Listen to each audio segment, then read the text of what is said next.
My name is Rob, 32 years old, from Colorado, and I won $390 million in the state lottery. Nobody knew. Not my friends, not my coworkers, not even my family. So I decided to test them. I called pretending to be broke and desperate. My mom hung up on me. My brother called me a loser. But my little sister Ashley, she drove 200 miles with her last $500 to help me. Before I dive into how my life changed forever, let me know where you're watching from, and hit that like and subscribe button if you've ever wondered what you'd do with millions. Growing up in Boulder, Colorado wasn't exactly picture perfect. My childhood home was modest, a small 3-bedroom ranch-style house with fading blue paint that my dad swore he'd refresh every summer but never did. Our family was what polite society would call strained. My parents divorced when I was 10, and my relationship with my father deteriorated into occasional birthday calls and awkward Christmas visits. He moved to Arizona with his new wife, and we became more like distant acquaintances than father and son. My younger sister Ashley was my rock throughout those turbulent years. 3 years younger than me, she had this uncanny ability to find optimism in our fractured family situation. We'd spend hours building elaborate forts in the backyard, creating our own little world where parents didn't yell and bills didn't pile up on the kitchen counter. Ashley was the one who held my hand at night when Mom would cry herself to sleep after the divorce. "We have each other, Robbie," she'd whisper in the darkness. "That's all that matters." Mom did her best, working double shifts as a hospital administrator to keep us fed and housed, but the financial and emotional strain took its toll. By the time I hit high school, she had remarried to Gerald, a real estate agent with a fondness for golf and criticizing my career choices. Our home became his castle, and Ashley and I learned to walk quietly around his moods. As adults, geography and life pulled us in different directions. I stayed in Colorado, while Ashley moved to Nebraska for nursing school, eventually settling there.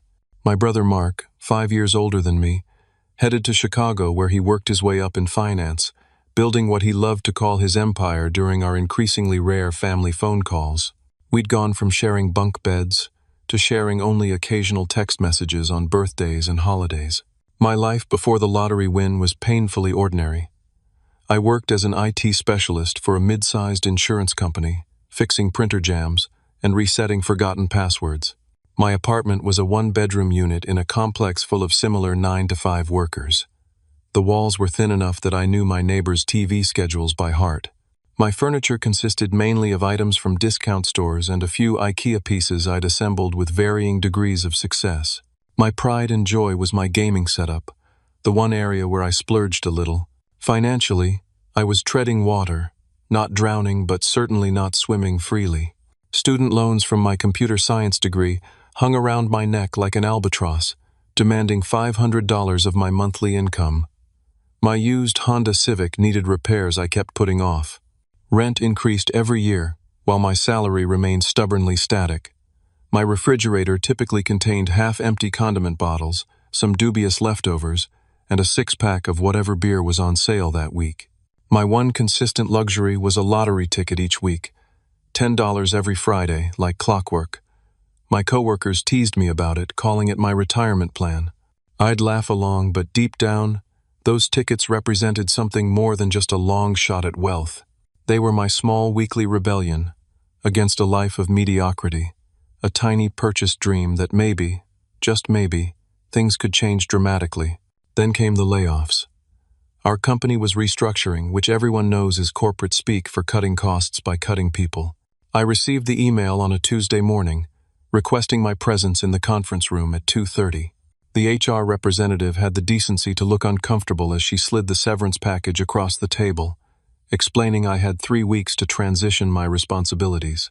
The package would cover 2 months of expenses if I was frugal, but the job market was tight, and my specialized skills weren't as in demand as I'd hoped. The weeks that followed were a blur of unanswered applications and increasingly desperate emails to contacts in the industry. Each day, I'd wake up with a knot of anxiety that grew tighter as rejection emails accumulated in my inbox. My savings dwindled as I stretched them to cover rent, utilities, and the bare minimum of groceries. I started skipping meals, letting the gas tank run dangerously low, and ignoring increasingly urgent calls from credit card companies. The day that changed everything didn't announce itself with fanfare. It was a Wednesday, unremarkable in every way. I had driven to a gas station on the edge of town where gas was 5 cents cheaper per gallon. After filling up with the last $20 in my checking account, I headed inside to pay. The line was long, giving me time to stare at the lottery display behind the counter. The jackpot had grown to $390 million, the largest in state history. I shouldn't have done it. Every rational part of my brain screamed that the $10 in my wallet should go toward food, not a statistical impossibility. But something, call it desperation or intuition, made me add a quick pick ticket to my purchase. The cashier, a teenager with braces and a name tag that read Justin, printed the ticket with a bored expression, completely unaware he was handing me what would become the most important piece of paper in my life. As I walked back to my car, I tucked the ticket into my wallet without looking at it, already regretting the impulse purchase. Little did I know that those random numbers would transform me from a desperate, unemployed IT guy into one of the wealthiest individuals in the state overnight. The drawing was scheduled for 8 o'clock that evening. I hadn't planned on watching it, figuring I'd check the numbers online the next day like I usually did. But with no job to wake up for, and nothing but ramen noodles and a half-empty bag of tortilla chips for dinner, I found myself slumped on my second-hand couch, flicking through channels until the local news came on. The peppy blonde announcer with an overly enthusiastic smile introduced the lottery segment with rehearsed excitement. Tonight's jackpot is a record-breaking $390 million. Could you be our lucky winner? I snorted, thinking of the lone ticket in my wallet. Sure, lady. Me and about a million other desperate dreamers. I didn't even bother retrieving my ticket as the drawing began. The mechanical balls tumbled hypnotically in their transparent chamber. The first number popped up, 17. I vaguely remembered that might have been on my ticket, but didn't think much of it. The second number, 32. My age. Huh, that's a coincidence. Third number, 41. Fourth, 8. Fifth, 59. With each number called, a strange sensation began building in my chest. I wasn't sure if I remembered correctly, but these numbers seemed familiar. The final ball, the Powerball, rolled into position, 23. My hands shook as I dug my wallet out from my jacket pocket. I unfolded the crumpled ticket and stared at it under the dim living room light. I blinked, rubbed my eyes, and looked again. 17, 32, 41, 8, 59, and Powerball 23. The room started spinning. I couldn't breathe. This couldn't be real. I must have misread the numbers on TV. I grabbed my laptop and pulled up the lottery website, refreshing it repeatedly until the winning numbers appeared on the screen. They matched. Every single one. No way, I whispered to my empty apartment. No freaking way. I checked and rechecked at least 20 times, comparing each number meticulously. There was no mistake. I held the winning ticket for $390 million. My legs gave out, and I sank to the floor, still clutching the ticket. My heart hammered against my ribs so violently, I genuinely worried I might be having a heart attack. Sweat beaded on my forehead despite the cool apartment. I started laughing, then crying, then both simultaneously in a concerning display of emotional whiplash. I couldn't sleep that night. How could I? Every time I closed my eyes, numbers danced behind my eyelids. I paced my small apartment, alternating between euphoric laughter and paranoid fears. What if someone broke in and stole the ticket? I hid it inside an old college textbook, then moved it to a sock, then taped it inside my toilet tank like I'd seen in some movie. By dawn, I was exhausted but still wired, my mind racing with possibilities and fears. As morning light filtered through my blinds, I sat at my kitchen table with my laptop, researching lottery winners. What I found was sobering, story after story of lives ruined by sudden wealth, family estrangements, addiction, bankruptcy, even murder. The lottery curse wasn't just sensationalist clickbait, it seemed. One particular statistic stood out. 70% of lottery winners lose it all within 5 years. I decided then that I would not become a statistic. I would be smarter than that, My first decision: absolute secrecy. No one could know, at least until I had a proper plan in place. Colorado lottery rules allowed winners to remain anonymous through legal entities, a fact that brought immense relief. I spent the morning researching reputable lottery attorneys and financial advisors, making careful notes and comparison charts. By noon, I had scheduled meetings with 3 different law firms specializing in sudden wealth management. The following week passed in a blur of confidential meetings and paperwork. I claimed the ticket through a blind trust, choosing the lump sum option which, after taxes, left me with approximately $180 million. The lawyers helped me establish offshore accounts and investment structures, all perfectly legal but designed to provide anonymity and security. My financial team consisted of a primary advisor, a certified public accountant, and a wealth management specialist. They spoke in terms that initially sounded like a foreign language, discussing diversification strategies, philanthropic tax advantages, and trust configurations. I recorded our meetings on my phone, listening to them repeatedly at night to absorb the new vocabulary of wealth. Through it all, I maintained my normal life on the surface. I continued applying for jobs I no longer needed, eating ramen noodles despite having more money than I could spend in several lifetimes. My modest apartment remained unchanged, save for the new safe I had discreetly installed in my closet floor. To anyone looking, I was still just Rob, the unemployed IT guy, not Rob the multimillionaire. But as the initial shock faded, a new thought began taking shape in my mind. My family had grown distant over the years. Was it because they didn't care, or just the natural drift of adult lives? With this newfound wealth, I would eventually want to help them, but first, I needed to know if they would help me. The plan formulated gradually, a simple test. I would call each of them, claiming to be in financial distress. Nothing dramatic or life-threatening, just the real situation I had been in before the win, needing temporary help to make rent and buy groceries until a new job came through. Their responses would tell me everything I needed to know about who they really were when they thought I had nothing to offer them. I knew it was manipulative, perhaps even cruel, but after years of family tension and growing apart, I needed to know the truth before I decided who to bring into my new reality. I didn't want to reward people who only showed up once I had something to give them. As I prepared my script for the calls, I felt a gnawing anxiety. What if no one offered to help? What if everyone rejected me in my supposed time of need? Was I setting myself up for heartbreak?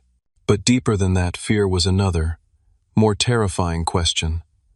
What if I already knew what their answers would be, and was just looking for confirmation of my worst suspicions about the people who were supposed to love me unconditionally?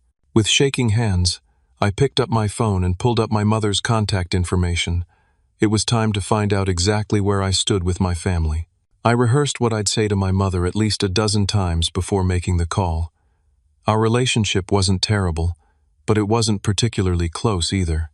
After her remarriage to Gerald, I became less of a priority. We spoke on holidays and birthdays, exchanged pleasantries about weather and health, but rarely delved into anything meaningful. She lived just 40 minutes away, yet I couldn't remember the last time I'd been invited over for dinner.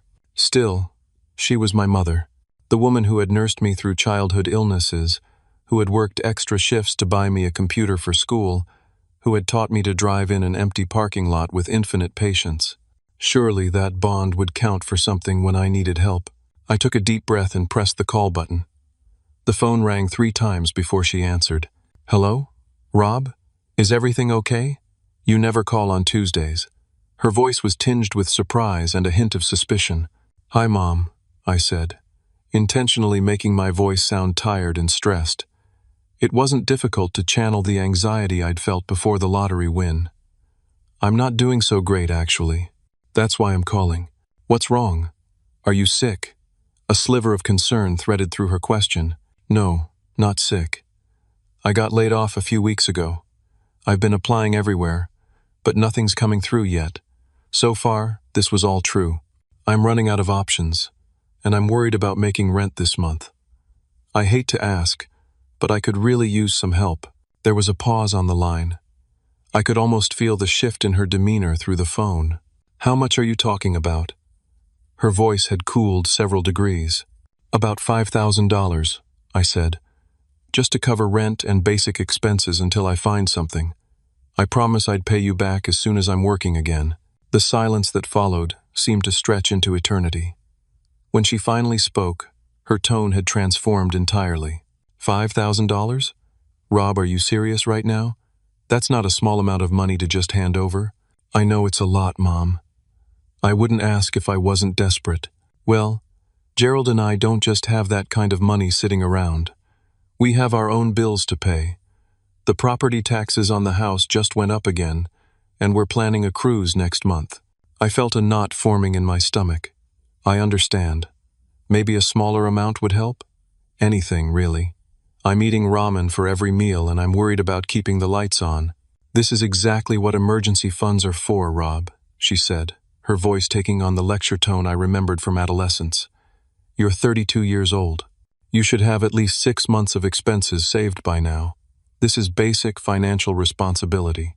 I did have savings, I explained, the hurt in my voice now entirely genuine, but with the medical bills from my appendectomy last year and the car repairs, there's always an excuse, isn't there? She interrupted.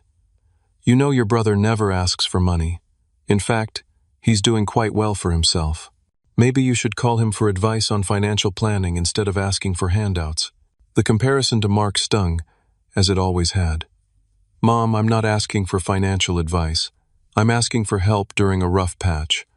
Family is supposed to help each other, and parents are supposed to teach their children to stand on their own 2 feet, she countered. Gerald always says, I babied you too much, and maybe he was right. If we bail you out now, what lesson does that teach you? I couldn't believe what I was hearing. The lesson that family supports each other when times are tough? Rob, I love you, but I think you need to figure this out on your own. It will make you stronger in the long run. Have you tried cutting expenses? Do you really need internet and cable right now? What about driving for one of those food delivery services in the evenings? As she continued listing ways I could pull myself up by my bootstraps, I felt a hollowness expanding in my chest. This woman who had brought me into the world, who had once held me when I cried, was now lecturing me about budgeting while I supposedly faced eviction. Look, she said with finality, I need to go. Gerald and I are meeting the Hendersons for dinner. Think about what I said about the delivery driving, and maybe call that recruitment agency on Maple Street. My friend Deborah's son found work through them. Before I could respond, she added, I need to run. Love you, bye. And then she hung up. I sat there with the phone in my hand, stunned. Not only had she refused to help, she hadn't even taken the time to truly listen or empathize. The dinner with friends was more important than her son potentially becoming homeless. Memories flooded back unbidden. My 10th birthday, when she'd left early to meet Gerald for drinks. My high school graduation, when she'd spent more time introducing her husband to her coworkers than celebrating my achievement. The time I had pneumonia in college, and she'd sent soup through a delivery service rather than coming to see me. Despite living just 30 minutes from campus, I realized with a sinking heart that this pattern had been established long ago. I had just been too loyal, too hopeful, to acknowledge it. In her hierarchy of priorities, I ranked somewhere below Gerald's golf schedule and dinner with the Hendersons. The pain was surprisingly acute. Even though I didn't actually need the money, the rejection cut deep. I had secretly hoped she would prove me wrong, that she would rush to my aid and demonstrate that beneath the distance and distraction, her maternal instinct remained intact. Instead, she had confirmed my worst fears about our relationship. I made myself a strong drink and sat by my apartment window, watching the evening traffic flow by. People returning to families who perhaps cared for them. Parents who would drop everything to help their children in crisis. I wondered how many truly had that safety net, and how many, like me, were ultimately alone when it counted. Part of me wanted to abandon the experiment right then. What was the point of confirming that my family didn't care? Why deliberately seek out more pain?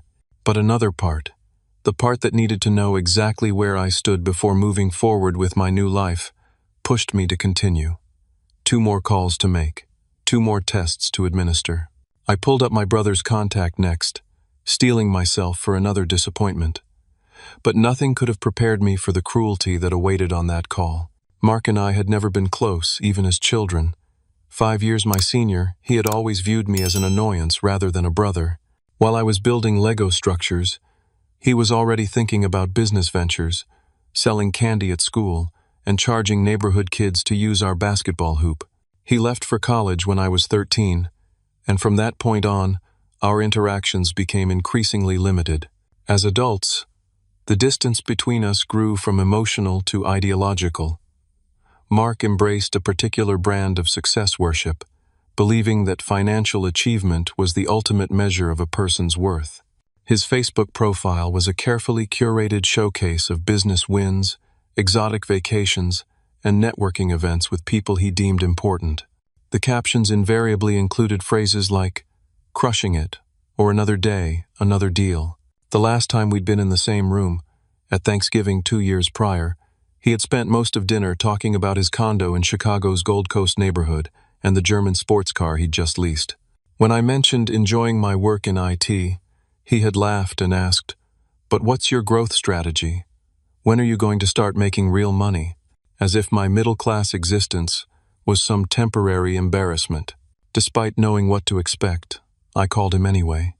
My fingers hesitated over his contact information before finally pressing the call button.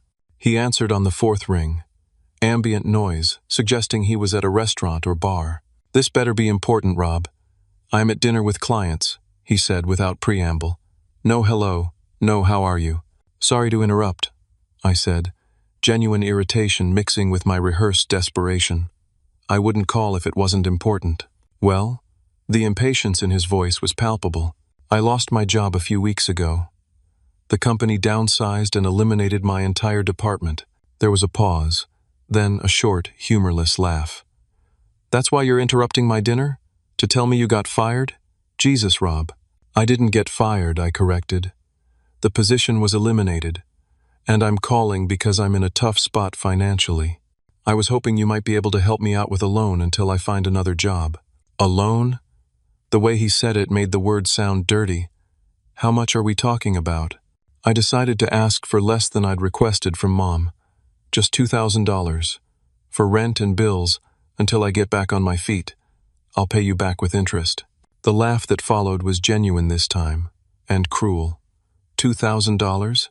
You're 32 years old, and you don't have $2,000 in savings? What the hell have you been doing with your life, Rob? His words stung despite my knowledge that I now had more money than he would earn in several lifetimes. I had savings, but there were medical expenses last year, and then car repairs. "Excuses," he interrupted. "Always excuses with you. This is exactly why you'll always be stuck in the same place while some of us move forward. No planning, no ambition, no foresight." I swallowed hard. "Look, I understand if you can't help. I just thought." "Thought what? That I'd bail you out because we share some DNA? I've worked my ass off for everything I have, 60-hour weeks. Networking every evening while you were probably playing video games. I earned my success." "I understand," I said quietly. "I shouldn't have called." "No, maybe it's good you did," Mark continued, warming to his topic. "Maybe this is the wake-up call you need. You've been coasting through life with this loser mentality, thinking small, settling for mediocrity. Now reality's catching up with you." I remained silent, letting him continue his tirade. "You know what I was doing at your age? Building my client base, making connections with industry leaders, positioning myself for growth. What have you accomplished? An apartment you rent and an IT job any community college graduate could do, and now you don't even have that. Are you finished?" I asked, my voice tight. "Almost.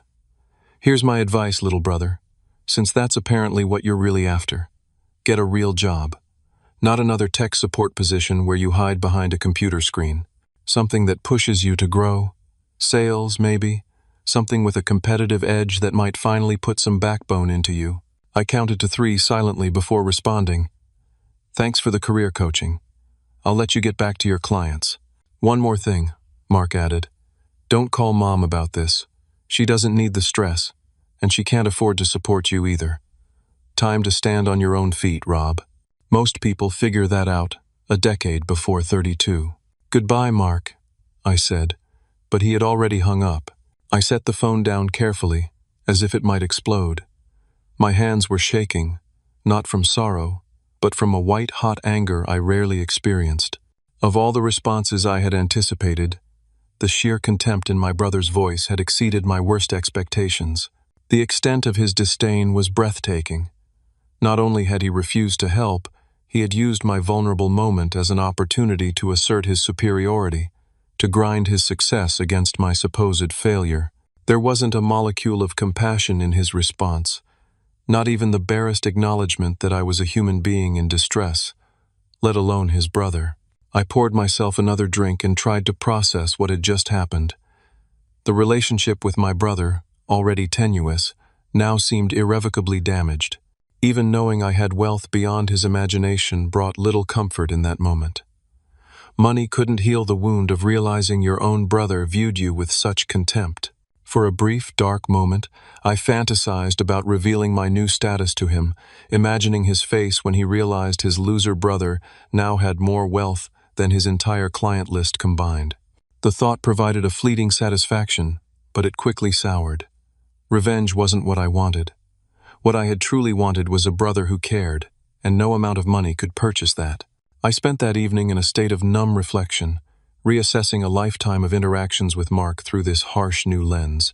Had he always despised me this much? Or had his values simply become so warped by his pursuit of status that he'd lost the ability to see worth in anyone who didn't share his definition of success? As the night progressed, my anger gradually subsided, replaced by a profound sadness for what our relationship could have been in a different world. Two brothers supporting each other, celebrating victories together, helping in times of hardship. Instead, we had this toxic mess of judgment and superiority. Morning brought clarity along with the sunrise. I had one more call to make, one more family member to test. My younger sister, Ashley. We had been close as children, but life had pulled us in different directions. She was now a single mother, working as a nurse in Nebraska, raising my nephew Tyler alone after her husband left when the baby was just 3 months old. We spoke perhaps once a month, usually brief catch-up calls where she sounded perpetually exhausted. I knew she struggled financially, stretching her nursing salary to cover childcare, rent, and the basics for Tyler. The thought of asking her for money seemed particularly cruel given her circumstances, but I needed to complete this experiment to truly understand where I stood with my family. With a heavy heart, I picked up the phone to make my final test call, completely unprepared for how her response would change everything. Ashley and I had been thick as thieves growing up. Despite being 3 years younger, she had always possessed a wisdom beyond her years. When neighborhood kids teased me about my secondhand clothes, she was the one who made up elaborate stories about how our attire was actually from exclusive European designers. When our parents fought late into the night, she was the one who suggested we build blanket tents and tell ghost stories to drown out the shouting. After high school, Ashley had pursued nursing with characteristic determination, working night shifts at a diner to put herself through school. When she met Jeff at 22, it seemed like her hard work was finally paying off. He was a pharmacy technician with a kind smile and steady job. They married quickly, and Tyler arrived a year later. Then Jeff revealed his true colors: the business trips that grew more frequent, the unexplained expenses, the late-night calls he took in the bathroom with the shower running. By the time Tyler was celebrating his first birthday, Jeff had cleaned out their joint account and disappeared with his regional manager, leaving Ashley with nothing but a post-it note explanation and a mountain of hidden credit card debt he'd accumulated in their names. Since then, she had rebuilt her life brick by brick, moving to a smaller apartment, picking up extra shifts, and somehow maintaining her natural optimism despite it all. Our calls became less frequent as her schedule grew more demanding, but when we did speak, she never complained. She would share Tyler's latest milestone or a funny story from the hospital, always steering the conversation away from her struggles. I stared at my phone for several minutes before finally calling her. This felt like the cruelest test of all. I knew she had little to give, yet I was about to ask anyway. My finger hovered over her contact photo, a candid shot from years ago showing her laughing while holding baby Tyler. Finally, I pressed call. My stomach knotted with guilt. Rob, what a nice surprise. Her voice, despite sounding tired, held genuine warmth. Background noises suggested she was at home, cartoons playing softly, probably for Tyler. Hey Ash, I said, forcing myself to continue with the script, despite my reservations. How are things? Oh, you know, the usual beautiful chaos. Tyler decided today that he only wants to wear his superhero cape, including to preschool. We compromised on cape over regular clothes. Small victories, right? She laughed, and I could picture her rolling her eyes affectionately. Sounds like he's got your stubborn streak, I said, smiling despite myself. Absolutely. Speaking of which, how's the job hunt going? Find anything promising yet? She asked casually. I paused, surprised. How did you know I was job hunting? Mom mentioned you got laid off when I called her last week. I tried texting you about it, but I figured you were busy with interviews and stuff. I didn't want to bug you. My heart sank. Not only had my mother known about my situation for a week, but she had discussed it with Ashley, and still refused to help when I called. The contrast made her rejection even more painful. Yeah, about that. I began, forcing my voice to sound defeated. It's not going great. I've applied everywhere, but nothing's coming through. I hate to even ask this, but I'm in a really tight spot financially right now. What do you need? Ashley asked immediately, no hesitation whatsoever. The directness of her response momentarily threw me off script. I'm behind on rent, and my landlord is threatening eviction. I just need enough to cover that, and some groceries until something works out job-wise. How much are we talking? I couldn't bring myself to ask for the amounts I'd requested from Mom or Mark. Even a few hundred would help. Anything, really. I'm just trying to keep my head above water right now. I get paid tomorrow, she said without pause. I can send you $500. It's not much, but it should help with the immediate stuff, right? The lump in my throat was suddenly very real. Ash, I can't take your money. I know things are tight with you and Tyler. Rob, stop it. You're my brother. If you need help, I'm helping. End of discussion. Her tone brooked no argument. I've been putting a little aside each month for emergencies, and this qualifies. But what about your emergencies? I asked, genuine concern overtaking my test. We're fine, she insisted, though I knew fine was a relative term in her world. Tyler's daycare expenses actually went down a bit when he started preschool, so there's a little breathing room in the budget. I knew this was almost certainly not true. Ashley had been stretching every dollar since Jeff left. The thought that she would dip into whatever meager safety net she had managed to create for herself and Tyler made my chest ache with guilt and gratitude. I don't know when I could pay you back, I said quietly. Did I ask for repayment? She countered. Look, I remember what it was like after Jeff left, when I couldn't make rent and was eating Tyler's leftover dinosaur-shaped chicken nuggets for dinner. You sent me money then, no questions asked. I had forgotten about that. It hadn't been much, maybe $700, all I could spare at the time. I had never expected or wanted it back. That was different, I protested weakly. How? Because I had Tyler. Being alone and scared doesn't hurt any less just because you don't have a kid. You helped me when I needed it. Now let me help you. I fell silent, overwhelmed by her generosity in the face of her own challenges. Actually, she continued, I have an idea. I have this weekend off. I could drive down and bring the money in person. It's only about 200 miles. Tyler would love to see his Uncle Rob, and honestly, I could use the change of scenery. Ash, that's a 4-hour drive each way. You can't do that with a 4-year-old. Tyler's a champion road tripper, and my car is running great since that repair last month. We'll leave early Saturday, stay the night if that's okay with you, and head back Sunday. I can bring some groceries too. I was genuinely speechless. Not only was she offering her last $500, but she was willing to drive 4 hours with a preschooler to deliver it in person and make sure I was okay. Are you still there? She asked after my prolonged silence. Yeah, I managed. I just don't know what to say. Say you'll clean your guest bathroom before we arrive, she teased. Tyler's in a phase where he needs to inspect every bathroom we encounter. It's weird but harmless. Despite everything, I laughed. It was so typically Ashley to diffuse an emotional moment with humor. "The apartment's only one bedroom," I said. "But I'll make up the couch for me, and you guys can take the bedroom." "Perfect. We'll bring sleeping bags and make it an indoor camping adventure. Tyler will think it's the best thing ever." We finalized the details, agreeing to meet halfway at a diner in Grand Island for lunch before continuing to my place. After we hung up, I sat in stunned silence, the phone still warm in my hand. The contrast between Ashley's response and those of my mother and brother couldn't have been starker. Without hesitation, she had offered everything she could, despite having the least to give. While Mom spoke of her upcoming cruise and Mark bragged about client dinners, Ashley was ready to share her last $500 and drive for hours with a 4-year-old to deliver it personally. It wasn't just the offer of money.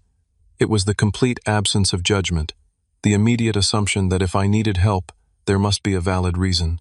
No lectures about financial planning. No comments about my life choices or career path. Just pure, unconditional support. I looked around my apartment, suddenly seeing it through Ashley's eyes. She would expect to find me in dire straits, eating ramen and counting pennies.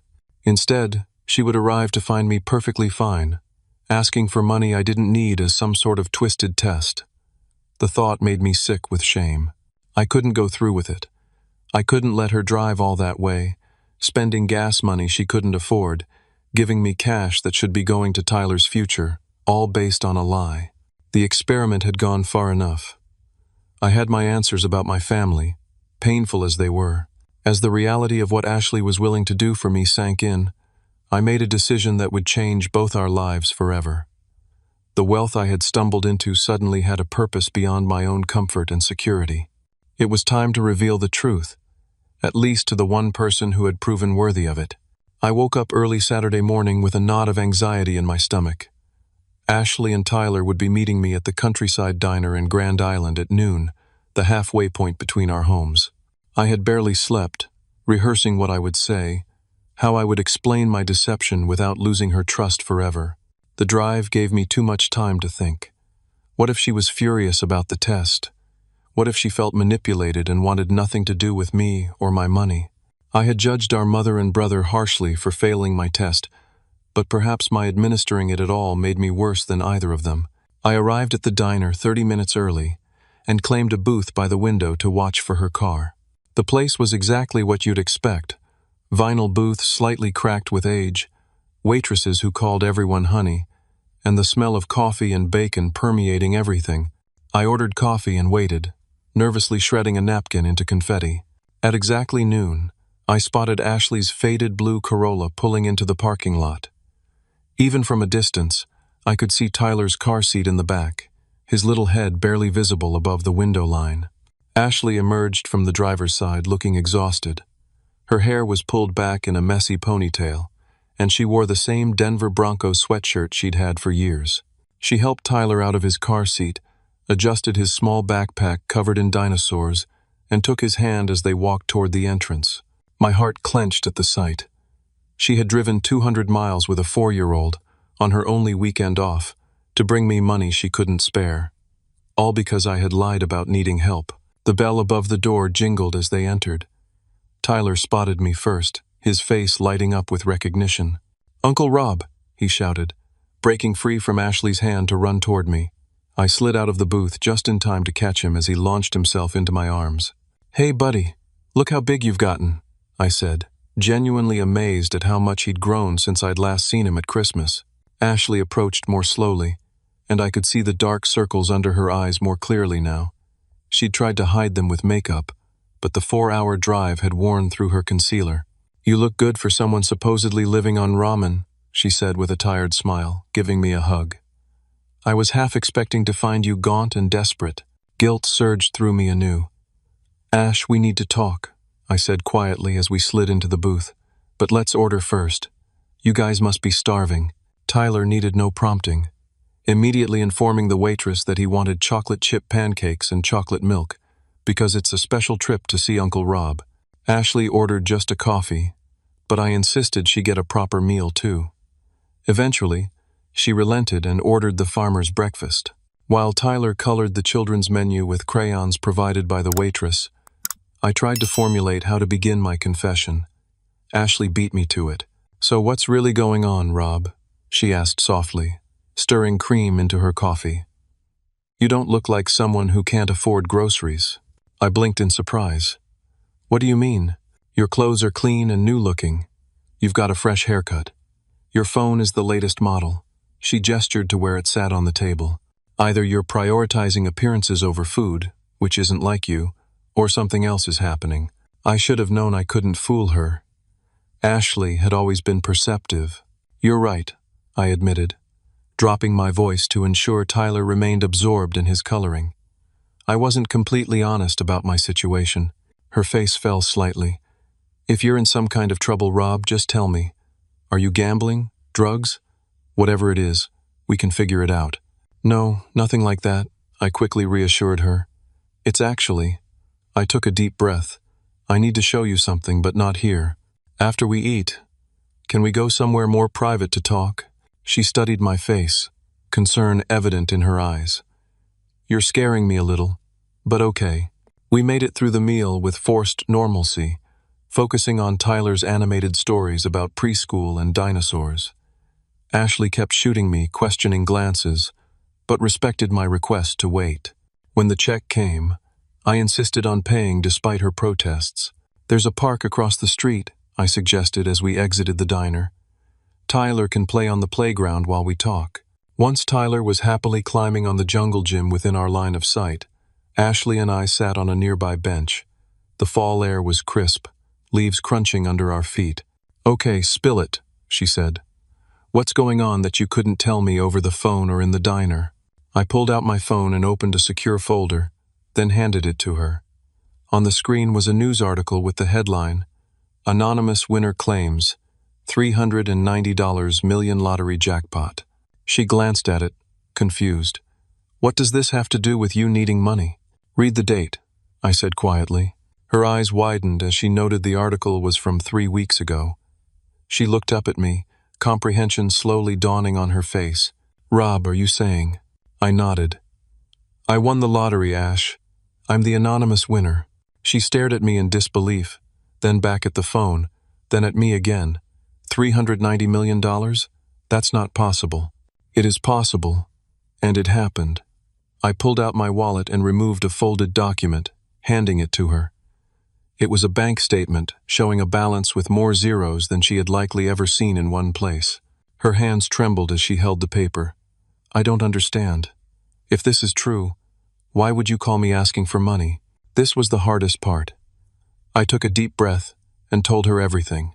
The initial shock of winning, the decision to remain anonymous, the calls to test my family's true colors, Mom's dismissal, Mark's cruelty, and finally, her own immediate, selfless offer to help. As I spoke, I watched her expression shift from confusion to hurt to anger. When I finished, she was quiet for a long moment, watching Tyler go down the slide for the 10th time. "So I was a guinea pig in your little experiment?" she finally asked, her voice unnervingly calm. "Yes," I admitted. "And I'm so sorry, Ash. I know it was manipulative and unfair." "Unfair doesn't begin to cover it, Rob. I was worried sick about you. I withdrew my entire emergency fund. I called in a favor to get this weekend off. I drove 4 hours with a cranky 4-year-old. All because you wanted to test me?" The hurt in her voice cut deeper than any anger could have. "I know," I said softly. "There's no excuse good enough for what I did. But when Mom hung up on me, and Mark called me a loser, I started to wonder if anyone in our family actually cared about me beyond obligation. Then you offered everything you had without hesitation, and I realized I couldn't go through with it. I couldn't let you give me your last $500 based on a lie." She was quiet again, watching Tyler chase another child around the playground. "Did you really think I wouldn't help you?" she finally asked, and the vulnerability in her question broke my heart. "No," I said honestly. "Deep down, I knew you would. I just didn't expect how much you would be willing to sacrifice.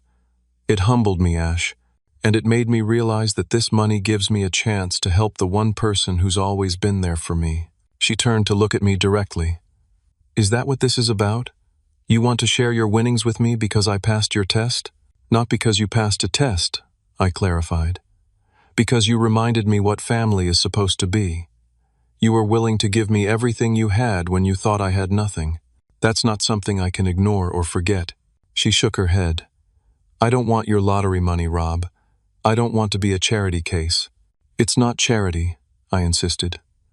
And I'm not suggesting I just hand you a check, though I would if that's what you wanted. I'm talking about setting up a college fund for Tyler, buying you a house so you don't have to worry about rent increases every year, creating a foundation together to help single parents like you who are struggling. This isn't about passing a test or earning a reward. It's about me finally being able to support you the way you've always supported me. Tears welled in her eyes. I'm still mad at you for lying, she said, but her voice had softened. You have every right to be, I agreed. Take all the time you need to be angry, but please don't refuse to let me help just because you're upset about how you found out. She wiped at her eyes with her sleeve. This is a lot to process. 3 weeks ago you were just my brother, and now you're... I'm still just your brother, I interjected. A brother who made a mistake in how he handled this, but who now has the means to make sure you and Tyler never have to worry about money again. Tyler chose that moment to run over to us, breathless and flushed with excitement. Mom, Uncle Rob, did you see me go down the big slide? We sure did, buddy, I said, grateful for the interruption.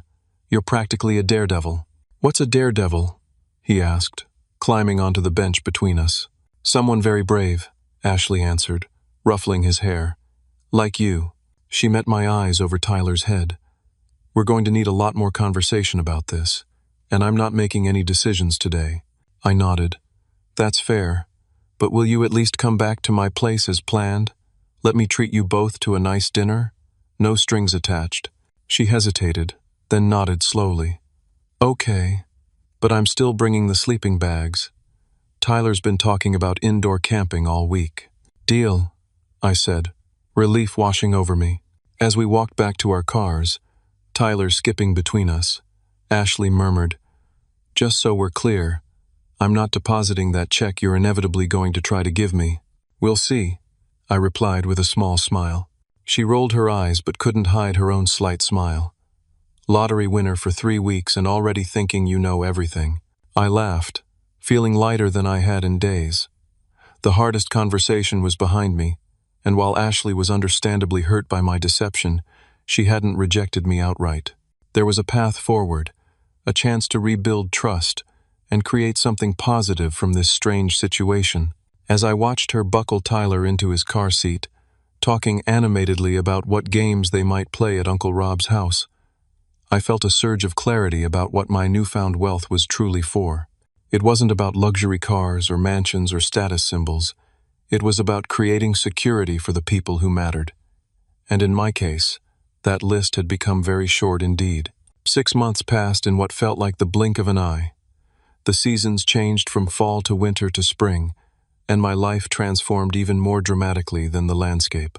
The modest apartment was gone, replaced by a spacious but not ostentatious house in a quiet neighborhood with excellent schools. My anonymous days were behind me, though I had managed to keep the exact amount of my winnings private, with media reports varying wildly from $50 million to $500 million. Ashley and Tyler now lived just 10 minutes away, in a beautiful 4-bedroom home with a backyard perfect for a growing boy's adventures. After weeks of refusing my help, she had finally relented when I framed it as an investment in Tyler's future rather than charity. We had established a trust fund for his education and set up a foundation called New Beginnings that provided grants and resources to single parents returning to school or starting businesses. The most profound changes, however, were invisible to the outside world. The lottery win had acted as a powerful filter, clarifying which relationships in my life were genuine and which were based on convenience or obligation. It had stripped away pretense and revealed raw truth in a way that no other life event could have. My mother and brother remained largely unaware of my changed circumstances for several months. I had maintained minimal contact, responding to occasional texts with brief, non-committal replies. I used the excuse of a new job that kept me busy, which wasn't entirely untrue. Managing my investments and foundation work had indeed become a full-time occupation. The truth eventually leaked when a former coworker recognized me at a charity gala and posted about it on social media. Within hours, my phone exploded with messages from people I hadn't heard from in years, including, predictably, Mark and my mother. Mark's message came first, a casual text, as if we spoke regularly. "Hey, little brother, heard some interesting news about you. Let's grab lunch soon and catch up." My mother's approach was more direct. "Rob, is it true what people are saying about you winning the lottery? Why wouldn't you tell your own mother something so important? Please call me as soon as possible." I let both messages sit unanswered for several days, consulting with Ashley about how to proceed. We were having dinner in her backyard, watching Tyler test out his new play structure, when I showed her the texts. "You knew this day would come," she said after reading them. "What are you thinking of doing?" "Part of me wants to ignore them completely," I admitted. "But another part feels like I need closure, a final conversation to put everything in perspective." Ashley nodded thoughtfully. "For what it's worth, I think you should meet with them. Not for their sake, but for yours. Otherwise, you might always wonder if they would have eventually shown genuine remorse." She was right, as usual. I arranged separate meetings with each of them at a neutral coffee shop downtown. Mark arrived for his appointment in an expensive suit, hair perfectly styled, exuding the confidence of someone who believed they were about to benefit significantly from a family connection. The contrast between his current demeanor and his cruel dismissal 6 months earlier couldn't have been starker. "Rob," he exclaimed, arms open for a hug I didn't reciprocate. "You look great. Success suits you." "Does it?" I asked coolly, gesturing for him to sit. "That's an interesting observation from someone who called me a loser the last time we spoke." His smile faltered only briefly. "About that. I was under a lot of pressure with work. Didn't handle that conversation well. But water under the bridge between brothers, right? Is it?" I sipped my coffee. "Tell me, Mark, if I called you today saying I needed $2,000, what would your response be?" His laugh was uncomfortable. "Well, obviously that would be unnecessary now, given your circumstances. But hypothetically," I pressed, "if our situations were reversed and you had lost everything tomorrow, would you feel comfortable calling me for help after the way you spoke to me?" He shifted in his seat. "Look, Rob, we both said things we didn't mean. Family is family. We should be supporting each other now that things are looking up for you." "Supporting each other?" I repeated slowly. "Like when you called me a loser with no backbone who would never amount to anything?" His face flushed. "I'm trying to apologize here. Are you? Because it sounds more like you're trying to establish a relationship with my bank account." The conversation deteriorated from there, ending with Mark storming out after I made it clear that, while I wouldn't hold a permanent grudge, I also wouldn't be financing his lifestyle or business ventures. His parting words about family loyalty rang particularly hollow given our history. My mother's approach was different, but equally transparent. She arrived with tears already primed, launching into a speech about how worried she had been when I lost my job, how she had been just about to call with an offer of help when I stopped responding to her messages. "Mom," I interrupted gently, "we both know that's not true. I called you explicitly asking for help, and you hung up on me to go to dinner with the Hendersons." Her face crumpled in what appeared to be genuine remorse. "I was wrong, Rob. I've had a lot of time to think about it, and I failed you as a mother. I let Gerald's attitudes about money and independence influence how I treated my own son."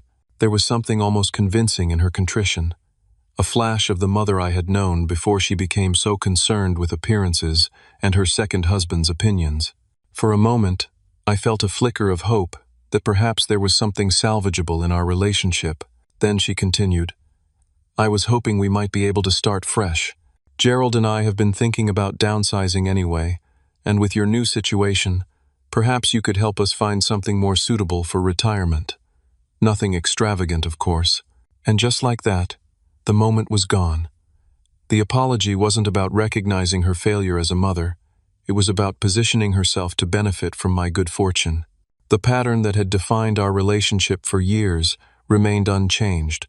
Only the specific requests had been upgraded to match my new financial status. I declined to fund her retirement upgrade but offered something different. Family counseling, a chance to rebuild our relationship on healthier terms, if she was genuinely interested. Her lukewarm response told me everything I needed to know about her priorities. These conversations, painful as they were, provided an unexpected gift: freedom from obligation. The lingering guilt I had felt about distancing myself from toxic family relationships dissolved in the face of such transparent opportunism. I wasn't cutting them off out of vengeance, but I was establishing clear boundaries based on a clear understanding of who they truly were. Meanwhile, my relationship with Ashley and Tyler flourished. We traveled together, celebrated holidays without the tension that had marked family gatherings in the past, and found a comfortable rhythm of independence and interdependence. Ashley had returned to school to pursue an advanced nursing degree, something she had always dreamed of but never thought possible as a single mother. The New Beginnings Foundation grew beyond our initial vision, partnering with community colleges to offer childcare for student parents and launching a mentorship program that paired established professionals with single parents entering their fields. What had begun as a personal project to help Ashley became a mission that gave my life purpose and direction. Perhaps the most profound change was internal. Before the lottery win, I had measured my worth by others' standards, constantly feeling I was falling short, particularly in comparison to my successful brother. Now I understood that true wealth had little to do with account balances and everything to do with how you treated others when you thought they had nothing to offer in return. Ashley had been wealthy long before I won the lottery, rich in character, compassion, and courage. Her willingness to give her last $500 and drive hundreds of miles to help her brother represented a kind of abundance that no financial windfall could create. That realization had transformed how I viewed money, success, and connection. The lottery hadn't changed who people were. It had merely revealed their true characters more clearly. My mother and brother had always prioritized status and financial advantage. Ashley had always led with her heart. The $390 million had simply brought these truths into sharper focus.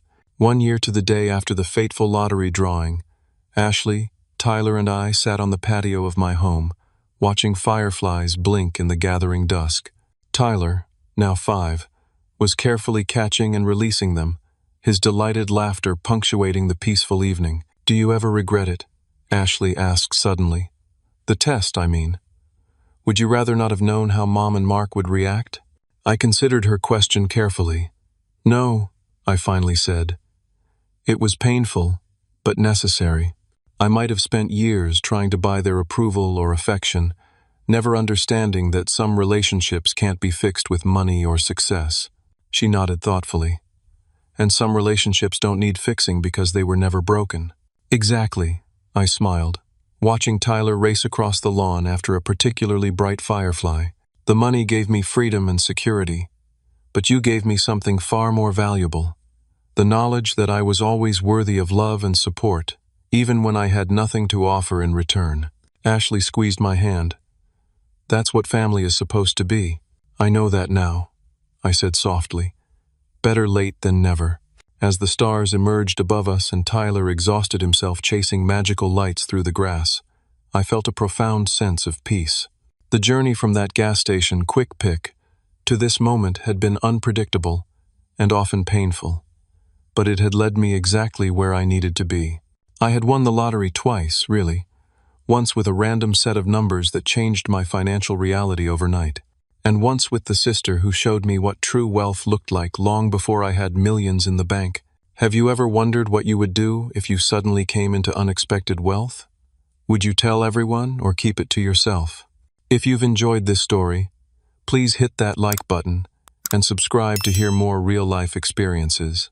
Share in the comments what you think you'd do first if you won the lottery tomorrow. Would you test your relationships like I did, or would you take a different approach?